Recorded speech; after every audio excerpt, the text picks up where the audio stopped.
Students, I hope you all are fit and fine.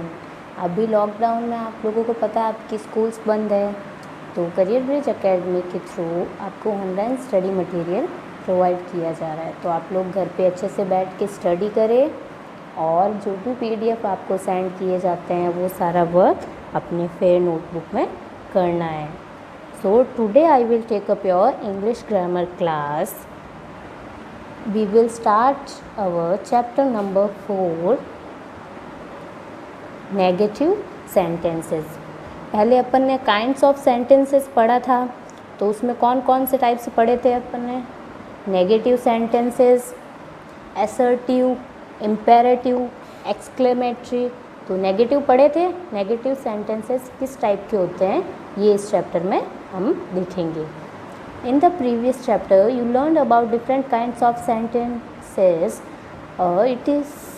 We learned that when a sentence makes a statement is called an assertive sentences. जो मैंने बताया था आपको, जो sentences एक statement होता है सिंपल सा और full stop के साथ end होता है, वो sentences कौन से होते हैं? Assertive sentences.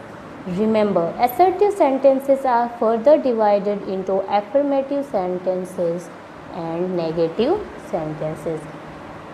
Next, ये जो assertive sentences है इनको 2 parts में divide किया हुआ है, negative sentences और affirmative sentences. The difference only between these two kinds of sentences is the absence and presence of not, no, nothing, nowhere, none, etcetera. इन दोनों सेंटेंस में डिफरेंस क्या होता है कि जो नेगेटिव सेंटेंसेस होते हैं उनमें no, not, nobody, nothing, nowhere, none, ये सारे जो वर्ड्स है वो यूज़ होते हैं, और जो एफर्मेटिव सेंटेंस होते हैं इनमें ये सारे वर्ड्स यूज़ नहीं होते हैं। फॉर एग्जाम्पल देखो, my guest are arriving now, मेरे गेस्ट अभी आने वाले हैं। ये क्या है? एक स्टेटमेंट है जो फुल स्टॉप के साथ एंड हो रहा है। इसमें नॉट, नो, बडी वगैरह कहीं यूज़ नहीं हुआ है, तो ये क्या है? Affirmative sentences.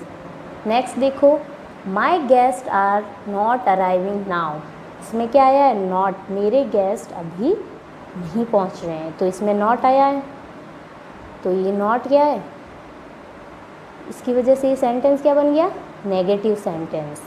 ओके, आपको पता चल गया ये सारे वर्ड्स यूज होते हैं वो कौन से सेंटेंस होते हैं? Negative sentences.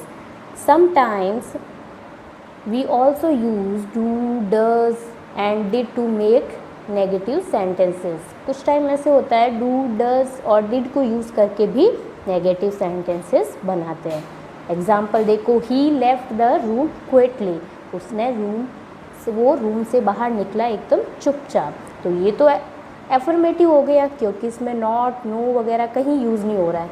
नेक्स्ट, इसके नीचे इसका नेगेटिव सेंटेंस बनाया हुआ है, he did not leave the room quickly, उसने अपना रूम चुपचाप नहीं छोड़ा, मतलब शोर करते हुए रूम से बाहर आया। तो इसमें क्या यूज़ हो रहा है? Did not. She speak Spanish, वो स्पेनिश बोलती है, तो इसका नेगेटिव क्या बना? She does not speak Spanish, वो स्पेनिश नहीं बोलती। डज फिर नॉट का यूज़ हुआ है। They want to come with us, उन्हें वो हमारे साथ आना चाहते थे। They do not want to come with us, do not use हो गया, तो ये क्या बन गया? नेगेटिव। ये क्या हो गया? एफर्मेटिव से नेगेटिव सेंटेंस बने। तो आप लोगों को समझ आया नेगेटिव सेंटेंसेस जिनमें no, not, nobody, nothing, nowhere, none, etcetera words are use. और फिर ये वर्ड्स नॉट वगैरह डिड, डज, डिड के साथ भी यूज़ होते हैं। नेक्स्ट देखो, identify of these sentences is a negative sentence. इनमें से आपको आइडेंटिफाई करना है कौन सा नेगेटिव सेंटेंस है, उस पर राइट करना है। We are tired after a trip, trip के बाद हम बहुत थक गए, तो इसमें नॉट, नो वगैरह कहीं यूज़ नहीं आ रहा, तो ये नेगेटिव सेंटेंस नहीं है।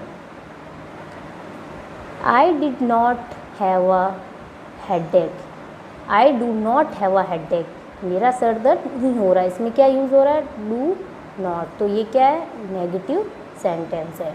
She can not jump across the stream, वो स्ट्रीम से जंप, स्ट्रीम के ऊपर से जंप नहीं कर सकती। कैन नॉट यूज़ आया, नॉट यूज़ आ रहा थी, क्या है, negative. Sit down, sit down is a normal word, तो ये क्या है, नेगेटिव नहीं है। She does not speak French, वो फ्रेंच नहीं बोल सकती, इसमें क्या डज़ नॉट आया, तो क्या ये negative sentence. She did not have mangoes for dinner, इसमें क्या यूज़ हुआ, डिड नॉट, तो ये भी क्या है, नेगेटिव। तो आप लोगों को समझ आ गया नेगेटिव सेंटेंस क्या होते हैं। ये जो वर्ड्स देखो ऊपर, no, not, nobody, nothing, nowhere, ये जहाँ भी यूज़ होते हैं वो क्या होते हैं, नेगेटिव सेंटेंस। ये देखो ऊपर सर्कल किया हुआ इन वर्ड्स को। ओके, ये आपका चैप्टर कंप्लीट हो गया। Okay, thank you.